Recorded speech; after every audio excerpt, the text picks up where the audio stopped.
আজকে পহেলা জুলাই জুলাই গণ অভ্যুত্থানের 1 বছর পূর্তি শুরু হচ্ছে আজ। ঠিক 1 বছর আগে এই পহেলা জুলাই আমরা বৈষম্য বিরোধী ছাত্র আন্দোলনের ব্যানারে আমরা একটি গণতান্ত্রিক আন্দোলন শুরু করেছিলাম, যে আন্দোলনে আবু সাঈদ সহ শরিক হয়েছিল হাজারো লক্ষ তরুণ ছাত্র জনতা। কিন্তু আমরা দেখেছি সেই কোটা সংস্কার আন্দোলন থেকে বৈষম্য বিরোধী ছাত্র আন্দোলনের ব্যানারে এই আন্দোলন গণবিস্ফোরণের রূপ নেয়, গণ অভ্যুত্থানের রূপ নেয় এবং স্বৈরাচারী ফ্যাসিবাদী সরকারের পতন ঘটায়। এবং এই পতন ঘটাতে ক্রিয়ানকের ভূমিকা পালন করেছিল আবু সাঈদের মৃত্যু। 16ই জুলাই শহীদ আবু সাঈদ মৃত্যুর ঘটনা যখন আমরা শুনতে পেয়েছিলাম শহীদ মিনার থেকে, এবং পুরা বাংলাদেশ তখন শোকে দ্রোহে কেঁপে উঠেছিল।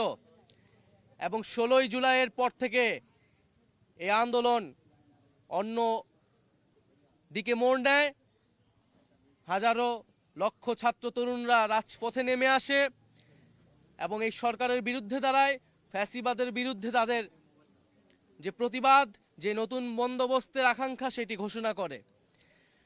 আমরা আমাদের যে জুলাই পদযাত্রা, যেটিকে আমরা বলছি দেশ গড়তে জুলাই পদযাত্রা, যে আমরা স্বৈরাচারী ফ্যাসিবাদী সরকারের পতন ঘটিয়েছি, আমরা তার ব্যবস্থার বিলোপ চেয়েছি, কিন্তু যে একটা নতুন দেশ গড়ার জন্য যে উদ্যম দরকার, এখন যেই আমাদের গঠনের জন্য, রাষ্ট্র গঠনের জন্য আমাদের কাজ করা দরকার, সেই রাষ্ট্র গঠনের জন্যই আমরা মূলত এই জুলাই পদযাত্রা, যেখানে আমরা সারা বাংলাদেশের মানুষের সাথে, 64 জেলার মানুষের সাথে আমরা কথা বলবো, আমরা তাদের কথা শুনবো।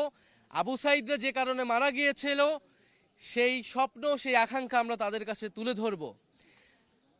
তাই আমরা আজকে আমাদের এই পদযাত্রাটা শুরু করেছি এই রংপুরের পীরগঞ্জ, এই পীরগঞ্জের এই পবিত্র মাটি যেখানে আবু সাঈদ শায়িত রয়েছেন, সে আবু সাঈদের কবর জিয়ারতের মাধ্যমে আমরা আমাদের পদযাত্রা শুরু করছি।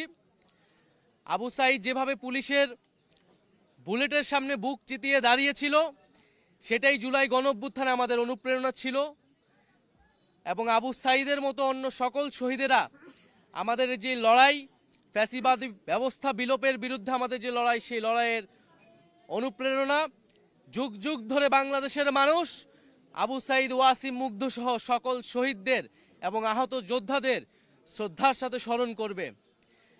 আজকের দিনে আমি জাতীয় নাগরিক পার্টির পক্ষ থেকে এবং গণ অভ্যুত্থানে অংশগ্রহণকারী সকল ছাত্র জনতার পক্ষ থেকে আবু সাঈদ সহ সকল শহীদদের, আহতদের স্মরণ করছি। এবং আমাদের যেই দাবি ছিল যে বিচার, সংস্কার এবং নতুন সংবিধান, সেই 3টি দাবি আমি আজকে আবু সাঈদের কবর থেকে পুনর্ব্যক্ত করছি। যে একটি নতুন বাংলাদেশ গড়তে হলে আমাদের অবশ্যই বিচার, সংস্কার এবং গণপরিষদ নির্বাচনের মাধ্যমে নতুন সংবিধানের দিকে যেতে হবে। এবং যে জুলাই ঘোষণাপত্র এবং জুলাই সনদ নিয়ে টালবাহানা শুরু হয়েছে, আমরা স্পষ্টভাবে আমরা হুঁশিয়ারি দিতে চাই, যদি কেউ আপনারা মনে করে থাকেন, যদি সরকার বা অন্য কেউ মনে করে থাকে যে এই যে হাজারো লক্ষ মানুষ যারা রাজপথে নেমে এসেছিল তারা ঘরে ফিরে গিয়েছে, তাহলে আপনারা ভুল ভাবছেন। আমরা আবু সাঈদের কবর থেকে ঘোষণা করছি, আমরা বাংলার প্রতিটি পথে প্রান্তরে যাব। আমরা বাংলার ছাত্র জনতা, তরুণ, শ্রমিকদেরকে আবারও রাজপথে নেমে আসতে আহ্বান জানাবো। এবং আমরা 3রা আগস্ট ঢাকায় আসছি, বাংলাদেশের জনগণকে, ছাত্রদেরকে, শ্রমিকদের সাথে নিয়ে আমরা ঢাকায় ঢুকবো এবং আমাদের যে জুলাই ঘোষণাপত্র এবং জুলাই সনদ, সেটি আমরা আদায় করে ছাড়বো ইনশাআল্লাহ।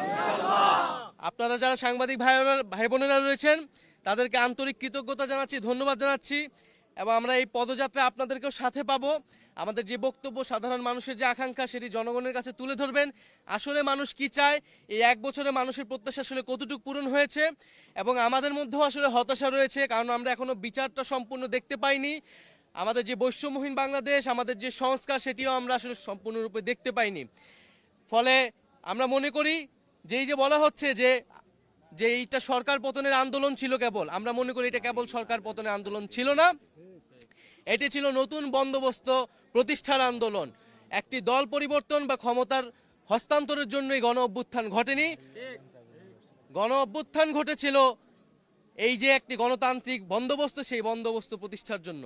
আজকে 1 জুলাই আনুষ্ঠানিকভাবে আমরা আমাদের কর্মসূচি শুরু করছি এবং এই 1 জুলাইয়ে এই গণ অভ্যুত্থানে যারা অংশগ্রহণ করেছিল, আমি আবারও সেই সকল ছাত্র, পাবলিক বিশ্ববিদ্যালয়, প্রাইভেট বিশ্ববিদ্যালয়, মাদ্রাসা, স্কুল, কলেজ সহ সকল ধরনের ছাত্র তরুণ যারা নেমে এসেছিল, যে সকল নারী শিক্ষার্থীরা এবং নারীরা এই গণ অভ্যুত্থানে শক্তি জুগিয়েছিল, তাদেরকে স্মরণ করছি, আলেম সমাজকে স্মরণ করছি এবং শ্রমিক শ্রেণীকে স্মরণ করছি এবং পেশাজীবী সহ সাংস্কৃতিক কর্মী যারা এই আন্দোলনে এসেছিলেন এবং প্রবাসী ভাই বোনেরা যারা বিদেশে থেকেও এই আন্দোলনে আমাদেরকে সাহস ও শক্তি জুগিয়েছেন, এই সকল বাংলাদেশিকে আমরা স্মরণ করছি। তাদের প্রতিবাদকে আমরা নিজেদের বুকে ধারণ করছি এবং যে ঐক্যের জায়গা, যে অনুপ্রেরণার জায়গা জুলাই গণঅভ্যুত্থানের মধ্যে তৈরি হয়েছিল, আমরা তাদেরকে সেই গণঅভ্যুত্থানকে ধারণ করি।